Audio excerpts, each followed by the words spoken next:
এতকাল গণমাধ্যমে খবর আসতো যে নানা ধরনের ব্যবসার ঝামেলা, তারপরে বিরোধ, টেন্ডারবাজি, দখলবাজি, তারপরে জমি দখল, ব্যবসা দখল এসব নিয়ে আওয়ামী লীগ, যুবলীগ তাদের মধ্যে সংঘাত সংঘর্ষ। এখন আস্তে আস্তে ঘুরে যাচ্ছে। কেন যেন সব কিছু ভর করলো সে আওয়ামী লীগের প্রেতাত্মারা মনে হয় ভর করছে বিএনপির উপর। সেই কারণে নানা জায়গায় ঝামেলা হচ্ছে। যেমন সিদ্ধিরগঞ্জ, নারায়ণগঞ্জের সিদ্ধিরগঞ্জে সেখানে জুট ব্যবসা নিয়ে বিরোধ। তাতে কি হয়েছে?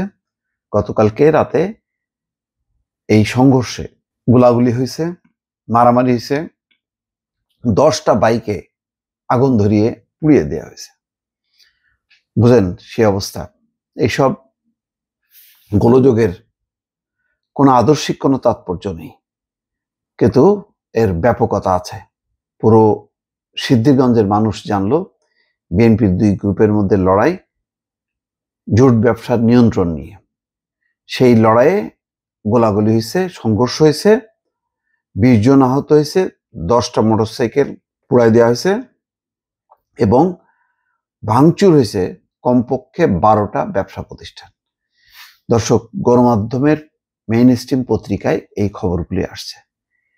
বৃহস্পতিবার বিকেলে সিদ্ধিরগঞ্জ পুরাতন থানার সামনে শিরাইল নারায়ণগঞ্জ আঞ্চলিক সড়কে এই সংঘর্ষ হয়। খবর পেয়ে যৌথ বাহিনী ঘটনাস্থলে গিয়ে পরিস্থিতি নিয়ন্ত্রণে আসে। এখন যেখানে বিএনপি আন্দোলনকারী দল তারা আইন শৃঙ্খলা রক্ষাকারী বাহিনীকে নিয়ে যেখানে যেখানে অপকর্ম হয়, তৎপরতা হয়, সেখানে যে হাজির হয়ে পরিস্থিতি নিয়ন্ত্রণ করবে, সেখানে এখন তাদেরকে নিয়ন্ত্রণ করার জন্য সেনাবাহিনী বা পুলিশ ছুটে আসতেছে। পুলিশ এবং প্রত্যক্ষদর্শীরা বলছে সিদ্ধিরগঞ্জ থানার 6 নম্বর ওয়ার্ড বিএনপির সাবেক সাধারণ সম্পাদক মনির হোসেন এবং জেলা আইন সহ সম্পাদক শাহ আলম মানিকের 3 শতাধিক অনুসারী পিস্তল, রামদা, লাঠিসোঁটা নিয়ে সংঘর্ষে জড়িয়ে পড়ে।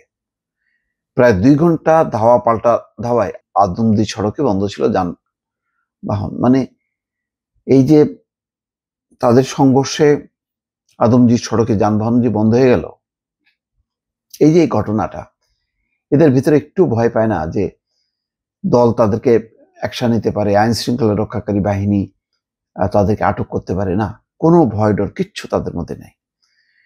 মনির হোসেনের অভিযোগ, নারায়ণগঞ্জ মহানগর ছাত্র দলের সাবেক সভাপতি তাকিবুর রহমান সাগর ইপিজেটে 17টি কারখানায় জুট ব্যবসা করেন।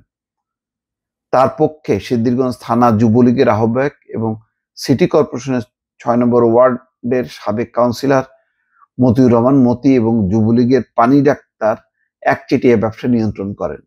বৃহস্পতিবার আমার লোকজন ইপিজেডের ইউনিভার্সাল কারখানায় কিছু মালপত্র সরবরাহে গেলে সাগরের ক্যাডাররা মারধর করে তাড়িয়ে দেয়। পরে তারা জড়ো হয়ে প্রতিরোধ গড়ে তোলেন। তিনি বলেন, সাগরের ফুফাতো ভাই সোহাগ ডিএনডি ক্যানেলের উপর থেকে আমার অনুসারীদের উপর গুলি করেন।